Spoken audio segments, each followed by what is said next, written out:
हे तुम्ही बघा, ह्याला काय आहे का बघा, मी सगळं उपडून दाखवतो तुम्हाला. हे बँकेसमोर नेऊन टाकतो आणि ह्या बँकेनं दाखव ह्याला काय हे आहे का. सगळीकडे हे झालंय, माझ्या पिकाचं नुकसान झाले आहे. 100% नुकसान आहे, हे 90% सध्या नाही. म्हणून ह्याच्यावर मी आक्रोश झालोय. काय करावं काय कळे ना मला. मी मारण्याशिवाय दुसरं काय पर्याय नव्हता माझा, पण मला ह्याने वाचवलंय. मला धीर दिला ह्या गोष्टीवर, नाही तर या झाडाला मी आत्महत्या करणार होतो, फाशी घेऊन मारणार होतो. काय माझं सूचना आहे, मला काय करावं ते. लय माझी अवस्था बेकार झाली आहे.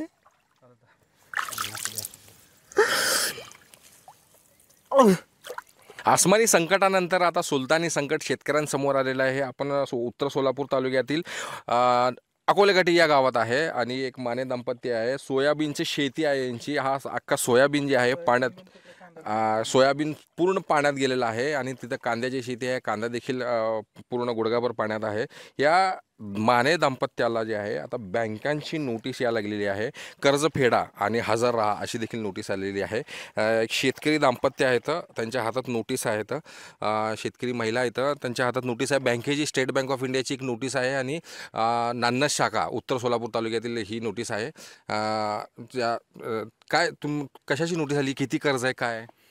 मी कर्ज कमी घेतलेलं होतं, पीक कर्ज म्हणून, आणि त्याला फेड मी केली होती, माझ्याकडे उत्पन्न येईल तसं.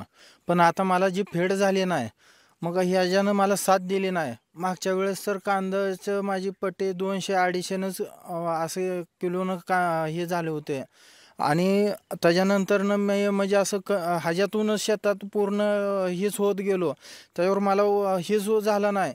आणि माझं आता असं झालं आहे की मी ह्याच्यावरच जगतोय. माझ्या शेताकडे याला रस्ता सध्या नाही. ह्याला आता इथं एवढंही अडचणी झाल्या येताना सध्या. मला तर दररोज 8 वाजता तसल्या अडचणीतून जावं लागतंय. सापही दिसते, ती माझी लहान लहान मुलं आहे. ते मी कसं माझ्या परिस्थितीनं जगतोय, मला माहिती आहे. माझ्यावर संकट असं आलं आहे की ह्या पावसानं बी हे केलं आहे आणि वरनं बँकेनं बी मला तागादा लावला जास्त, की आता तुम्ही म्हणजे कर्ज भरलं पाहिजे, नाही तर तुम्हाला नोटीस पाठवू, कोर्टात बोलू, मला काय हे करायचं आहे, असं बरंच हे त्याच्यात हे केलं आहे. पण आता मी काय करायचं हे मला प्रश्न पडला की मरावं का जागावं ह्या गोष्टीवर. किती कर्ज काढलं होतं तुम्ही? आता थकबाकी किती आहे तुमची? आमची थकबाकी किती, आता त्यांनी 1 लाखाच्या पुढे काय तर केलं, ते व्याज दर ते सगळं मिळून मी किती 75 तर काढलो. म्हणजे सुरुवातीला 50च काढलं होतं, पण त्याच्यावर दुसऱ्यांदा अजून मी भरलं. माझ्याकडे पीक आल्यानंतर मी असं भरलं नाही असं नाही, पण भरलं. माझ्याकडं पिकाचं चांगलं हे झाल्यावर परत मला पीक आलं नाही म्हणून मी भरलं नाही. मी थकबाकीत राहिलो आणि मला जास्त परत घरातला म्हणजे दवाखान्याचा हे ते सगळं मला संकट आली, त्याच्यानं मला भरणं झालं नाही. म्हणून मी आता ह्या वर्षी तर लयच ह्याच्यात गेलो आणि मला नोटीस आली ती, त्याच्यामुळे मला लयच परिस्थिती बेकार झाली माझी. त्यांची पत्नी आहे त्या शेतकरी. काय नुकसान झालं का तुमच्या शेतातलं काय? नमस्कार सर, माझं शेत पूर्ण सध्या पाण्यात गेलेलं आहे. आमच्यावर एकच वेळ आली की यावर पर्याय म्हणलं तर आत्महत्याच आम्ही करू, याच्याशिवाय आमच्याकडे पर्यायच राहिला नाही सर. काय लावलं होतं तुम्ही शेतात आणि काय नुकसान शेतात सोयाबीन आणि कांदा लावलं होतं, पूर्ण पाण्यात गेलं. नुकसान झालं का? हां. किती खर्च आलता काय? तरी लाखच्या पुढून खर्च आलाय सर आम्हालाही एवढं सगळं करायला. कांद्याचं बी नांगरणं हे ते सगळं. मग आता कसं आता नोटीस आली आहे तुम्हाला बँकेची, काय तुम्ही आता निर्णय घेणार काय?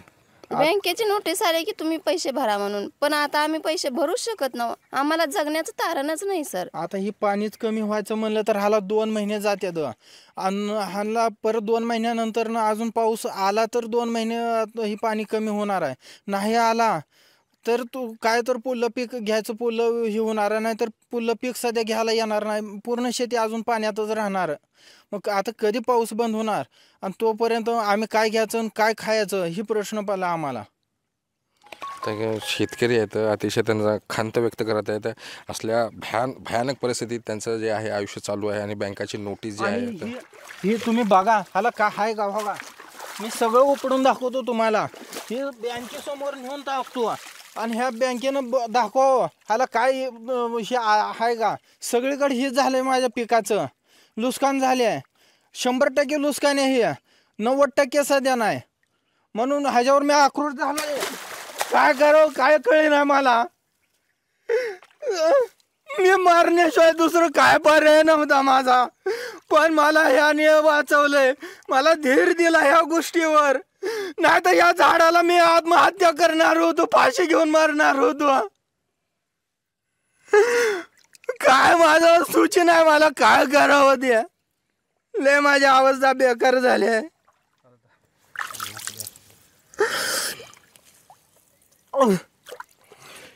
मला धीर देणार कोण सध्या नव्हतं.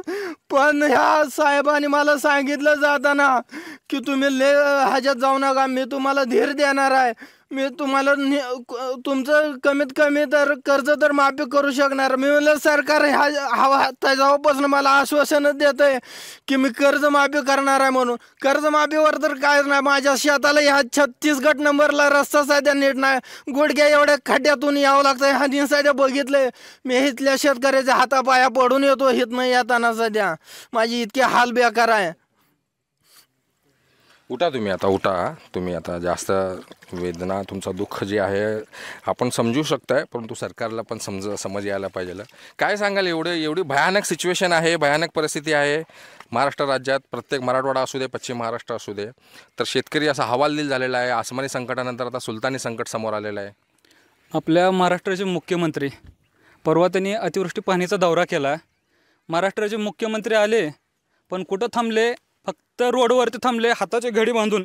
महाराष्ट्राच्या मुख्यमंत्र्याचा दौरा चालू, अतिवृष्टी पाहणीचा दौरा चालू असताना संपेपर्यंत तुम्ही बारकाईने जर बघितलं तर त्यांनी बुटाला चिखलसुद्धा लागू दिला नाही ना पाणीसुद्धा लागू दिलं नाही.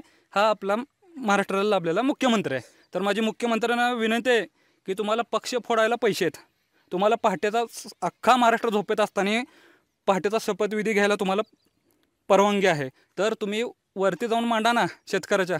माझा जगाचा पोशिंदा आत्ताच तुम्ही बघितलं, ढवढव रडत आहे. त्यांनी काय करायचं. ह्या जर शेतकऱ्यांनी आत्महत्या केली तर ह्या माझ्या भगिनीनं कुणाकडे बघून जागायचं. तिथं त्यांचा बारका मुलगा आहे, त्याला बापाचं प्रेम मिळेल का?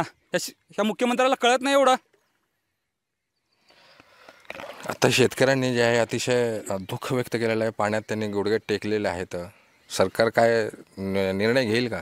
आता जे सरकार आहे ह्या सरकारला निवडणुकीच्या टायमाला लाडकी बहीण योजना काढून 45,000 कोटीचं कर्ज काढू शकते सरकार. पण माझ्या जगाच्या पोशिंद्याला वाचवण्यासाठी 1 रुपयाचं कर्ज काढू शकत. साधं ओला दुष्काळ आज बघतो आपण गुडघ्याभर पाण्यात आहे.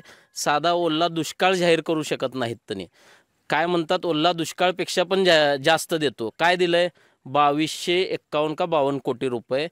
जर प्रत्येक शेतकऱ्याचं जर हिशोब केला तर हेक्टरी 8,000 आणि एकरी 3400 रुपये. म्हणजे शेतकऱ्याची किती आज हो शेतकरी सांगतोय की लाख रुपये मला खर्च झालेला आहे आणि तो एकरी 3400 रुपये देतोय. म्हणजे किती लाजिरवाणी गोष्ट आहे. दुसरीकडे बिहार निवडणुकीत लाडकी बहीण म्हणून 10,000 एका झटक्यात अजून मागितलेले नाहीत. निवडणुकीच्या अगोदर त्यांच्या अकाउंटला पण आले. इथं शेतकरी रडतोय त्याच्या अकाउंटला पंचनाम्याला. ह्या मला तर वाटतं की तुमच्या ह्या शेतकऱ्याच्या बांधावर कोणी आलं पण नसेल. येताना जी वाट आहे तिथं, आणि प्रत्येक अधिकारी हा फक्त रस्त्याने पाहणी दौरा करतोय, दुसरं काही करत नाही. पंचनामे अजून झालेले नाहीत पूर्ण आणि मदत तर काय मिळणार नाही आपल्याला. आपल्या मुख्यमंत्र्यांनी पंजाबच्या मुख्यमंत्र्याचं घेतलं पाहिजे. तिथं आपचं सरकार आहे, तिथं मध्ये आसमानी संकट आल्यावर लगेच एकरी 50,000 रुपये शेतकऱ्यांच्या अकाउंटला लगेच पडलेले आहेत सगळ्यांच्या.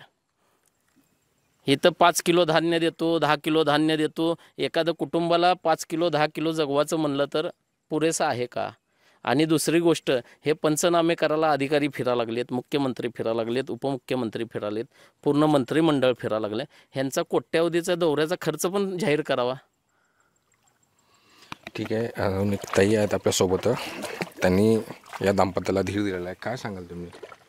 आज महाराष्ट्राच्या मुख्यमंत्र्यांची लाडकी बहीण ह्या नात्याने आज मी ही माझी लाडकी बहीण आहे, तशीच मुख्यमंत्र्यांची सुद्धा लाडकी बहीण आहे. ह्या भगिनीचं दुःख जाणून घेतलं, हे माझे बंधू आहेत ह्यांचं दुःख जाणून घेतलं.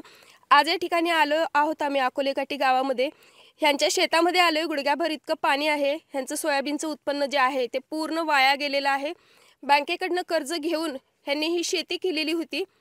पहिलंच ते कर्जामध्ये आहेत आणि त्यामध्ये ह्या पावसामुळे सगळं नुकसान झाल्यामुळे ते आणखीन आर्थिक संकटामध्ये सापडलेले आहेत. आणि त्यामध्ये बँकेचा जो आहे तो ह्यांना तगादा सुरू आहे की कर्जाचे हप्ते भरा म्हणून. हे सोयाबीनचं पीक आहे ह्यांचं शेतातलं वाया गेलेलं. मला ह्या बँकेला आणि शासनाला सांगायचं आहे की हे पीक घ्या तुम्ही आणि ह्यातनं त्यांचं कर्जवसुली करून घ्या. कारण तुम्हाला डोळ्यांनी दिसत आहे हे पूर्ण वाया गेलेलं आहे. हे बँकांना सुद्धा दिसते, डोळे झाकून बसलेले नाही आहेत. तरीसुद्धा तुम्ही शेतकऱ्यांकडनं कर्जवसुलीसाठी तगादा लावताय. म्हणजे एक प्रकारे त्यांना आत्महत्येसाठी प्रवृत्त करत आहात. हा माझा नाही, समस्त बहिणींचा आरोप आहे ह्या बँकांवरती आणि ह्या शासनावरती. म्हणून आज ह्या ठिकाणी आल्यावर मी पाहिले आणि या माध्यमातून मी शासनाला विनंती करते की तात्काळ आपण आदेश काढावा बँकांना. हे फक्त हे एकटे बांधव नाही आहेत, हे एकट्या भगिनी नाही आहेत. संपूर्ण महाराष्ट्रामध्ये, सोलापूर जिल्ह्यामध्ये ह्यांच्यासारख्या अनेक शेतकरी दाम्पत्य आहेत जे आज ह्या संकटामध्ये अडकलेले आहेत. म्हणून आज ह्या शासनाला मी विनंती करते आणि इशारा पण देते की ज्या पण काही बँका असतील, वित्त संस्था असतील, फायनान्सेस असतील, त्यांच्याकडनं शेतकऱ्यांनी ज्यांनी कर्ज घेतलेले आहेत तात्काळ ह्यांचे कर्ज माफ करावेत. ह्यांना कुठलाही कर्जफेडीसाठी तगादा लावू नये. अन्यथा अगोदरच महाराष्ट्रामध्ये निवडणुकांच्या आधी तुम्ही शेतकऱ्यांना कर्जमाफीचं आश्वासन दिलं, त्यांच्याकडनं मतं घेतली, त्यांची फसवणूक केली एक प्रकारे, आणि पुन्हा तुम्ही जर त्यांना तगादा लावत असाल तर आत्महत्येचं प्रमाण वाढणार आहे आणि ह्याच्यामुळे तुमच्यावरती मनुष्यवधाचा गुन्हासुद्धा दाखल होऊ शकतोय. हे शेतकरी आमच्या आर्थिक संकटात आलेले आहे, ह्यांना वाचवावं. आणि मुख्यमंत्र्यांची लाडकी बहीण ह्या नात्याने आज मी भगिनी पुढे येऊन सांगते की एक वेळेस आमच्या लाडक्या बहिणीचे पैसे थोडे दिवस तुम्ही थांबवलात तरी चालेल, पण या शेतकऱ्यांना कर्जातनं मुक्त करावं आणि जे काही ठरलेलं आपलं जे शेतकऱ्यांना मदत आहे ती तात्काळ त्यांच्या खात्याला जमा करावी अशी मी आपल्याला विनंती करीत आहे. भोसले साहेब आहेत एक सामाजिक कार्यकर्ते. या दाम्पत्याला आत्महत्या करण्यापासून तुम्ही वाचवलेलं आहे, त्यांना परावृत्त केलेलं आहे. तर काय काय म्हणाल ते शेतकरी तुमच्याकडं? नाही, ह्यांचं काय झालं, त्यांना नोटीस आली बँकेची आल्यानंतर यांनी इथं यांचा कालवा चालला की बाबा खायला प्यायला भाकर नाही घरात सध्याला त्यांच्या. ती दवाखान्याला लेकराला घेऊन चालले होते, त्याच्या दवाखान्याला जायला पैसे नव्हते त्यांच्याकडं. मग त्याने पर्याय काय नाही म्हणून इथं आलते, संध्याकाळी 8-9 वाजता इथं आलते. ते लोकांनी मला सांगितलं की बाबा ही इथं येऊन काय तर आत्महत्या करायचा प्रयत्न करत आहे. मग ह्यांना फोन लावून मी बोलवून घेतलं की तुम्ही असं काय निर्णय घेऊ नका, आपण जाऊ, आपण बँकेला पूर्ण माफ करायला लावू, ना तर आमची संघटना आहेच त्याच्यावर काय तर करायला. त्यांना आम्ही धीर दिला संभाजी ब्रिगेडच्या माध्यमातून. मग त्यांना थांबू करून आम्ही काल कलेक्टर ऑफिसला बी गेलो, तिथं बी निवेदन दिलं की या शेतकऱ्याची समस्या ही व्हावी म्हणून. तुम्ही काय सांगाल साहेब? माझं एवढंच म्हणणं आहे की जे पण आता नुकसानग्रस्त जे ओला दुष्काळामुळं जे शेतकरी हातबल झालेले आहेत तर त्यांना तत्काळ शासनाने त्यांच्यासाठी ओला दुष्काळ हा जाहीर करावा आणि ओला दुष्काळ जाहीर करून ह्या शेतकऱ्यांचे जे कर्ज आहे तर टोटली 100% माफ करायला पाहिजे. कारण जोपर्यंत 100% माफ केलं नाही शेतकरी उभा राहू शकणार नाही. आज ही पाण्याची अशी अवस्था आहे की हे 2 महिने 3 महिने पाणीच जाणार नाही, तर शेतकऱ्यांना नवीन पीक घेता कसं येणार आहे. आणि ह्याच्यासाठी ह्यांनी किती कर्ज काढले असते त्याचे फेड होत नाही. दाम दुप्पट व्याज लावून त्यांना नोटीस जी आली आता दिवाणी सिव्हिल कोर्टाची नोटीस त्यांना आलेली आहे. तर सिव्हिल कोर्टानुसार त्यांना आता पुढची तारीख दिलेली आहे आणि त्यांना हजर राहण्यासाठी दिलेलं आहे. आज यांच्याजवळ जायला सुद्धा रोड राहिला नाही, त्यांना खायला काहीच नाही आहे. तर हे नोटीस दिल्यानंतर काय करणार पुढं? म्हणजे जेणेकरून की कोर्ट बँक यांना जे दबाव टाकत आहेत आणि त्यामार्फत ह्यांना आत्महत्येसाठी एक प्रवृत्त केल्यासारखंच आहे हे. तर माझं शासना विनंती आहे की हे ह्यांना SBI बँकेला त्यांना SBI बँकेची नोटीस आलेली आहे, त्यांना SBI बँकेला आणि जेवढ्या बँका आहेत कर्ज देणाऱ्या शेतकऱ्यांना त्यांना लिगली तुम्ही ॲक्शन घ्यावं त्यांच्यावर आणि कर्ज माफ करण्यासाठी त्यांना सांगावं. आपण शेतकऱ्याकडे जाऊ. तुम्हाला काही मदत पोहोचली का नाही? तुमच्या शेतामध्ये जे आहे एवढं गुडघाभर पाणी आहे, सोयाबीन तुमचं सगळं शेतात आहे, पाण्यात आहे, तर तुम्हाला काय शासनाचे अधिकारी येऊन पंचनामा करून गेले का नाही, काय फोटो वगैरे काढले का नाही, त्यानंतर काय शासनाची मदत वगैरे? मदत म्हणून तलाट्याने पंचनामा केला आहे, मदत म्हणून देतो म्हणले, पण मदत तर काय अजून 1 रुपया सध्या आमच्याकडे आले नाही. आणि आता इथून आमचं म्हणजे असं भीक मागितले तर कोण भीक देणार नाही शेतकऱ्याला, अशी अवस्था झाली आहे. कारण आता इथून कुठलं पैसे आणायचं, ह्याला खर्च कुठं करायचा, परत बँकेचं कधी फेडायचं, आम्ही काय कसं उभारायचं ह्याच्यातून, असं विचार लय आलेलं आहे डोक्यात. पण काय करावं म्हणून शांत अजून थांबलाव. कधी हे आमचं म्हणजे आता मदत तर नाही, पण वरून नोटीस पाठवून आम्हाला दुसऱ्या भागात सांगतंय की हे मदत दिली आहे, असं दिलं, अन्नधान्य दिलंय, वाटप केलंय, जे शेतकरी पूर्ण ह्याच्यात आहे.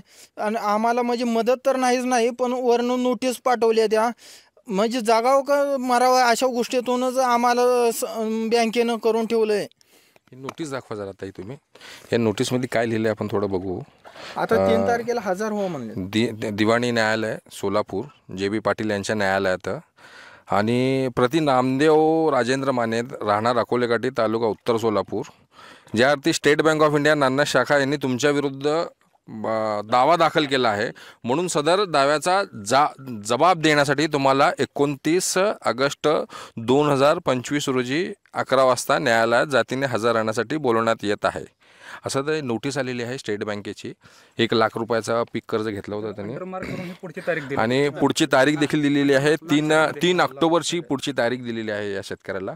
तर ही त्यानंतर आता नैसर्गिक जे संकट आलं होतं, त्या नैसर्गिक संकटानंतर जे आहे आता सुलतानी संकट आलेलं आहे. अजून एक शेतकरी बांधव आहे, तर काय सांगाल तुम्ही? शेतकऱ्याला आधार द्यावा आणि लवकरात लवकर त्यांना तातडीचा निर्णय घेऊन कर्जमाफी करून त्यांना नुकसान भरपाई द्यावी. शेतकऱ्याने जर नाही पिकवलं तर तुम्ही काय खाचाल? शेतकऱ्याचं फारसं नुकसान झालं, शेतकऱ्यावर आज फार संकट आलेलं आहे. तुम्ही बघायला येत नाही, नुसतं रोडवरनं बघताय, नुसतं आश्वासन देताय कर्ज माफ करू. मागील सांगितलं होतं 2-3 महिन्याखाली कर्ज माफ केलेलं नाही आणि कुठला पुढारी आलेला नाही, नुसतं आश्वासन देतात जातात. त्यांनी आज त्यांच्यावर असलं संकट आलेलं आहे, 2-3 महिने पाणी शेतातून निघत नाही. त्यांनी कसं कर्ज भरायचं? बँकेने तर नोटीस काढली, शेतकऱ्यांना आत्महत्या करण्याशिवाय पर्याय राहिलेला नाही. शासनानं तातडीचा निर्णय घेऊन त्यांना पाठशिरी काहीतरी तात्वस्त ही सेवा करावी. यातून शासनाने मार्ग नाही काढला आणि शेतकऱ्यांवर आलेले हे बँकांना जर थांबवलं नाही तर कुठल्याही बँकेच्या अधिकाऱ्याला रस्त्यावर फिरू दिलं जाणार नाही किंवा घराच्या बाहेर फिरू जाणार नाही. बँकेचे ऑफिस फोडायला पण आम्ही संभाजी ब्रिगेड कमी करणार नाही. तर या ठिकाणी होते काही सामाजिक कार्यकर्ते आणि शेतकरी बांधव, शेतकरी दाम्पत्याने अतिशय वेदना व्यक्त केलेल्या आहे आणि पीक कर्ज माफ करावं अशी त्यांनी मागणी केलेली आहे. महाराष्ट्र टाइम्स, इरफान शेख, सोलापूर.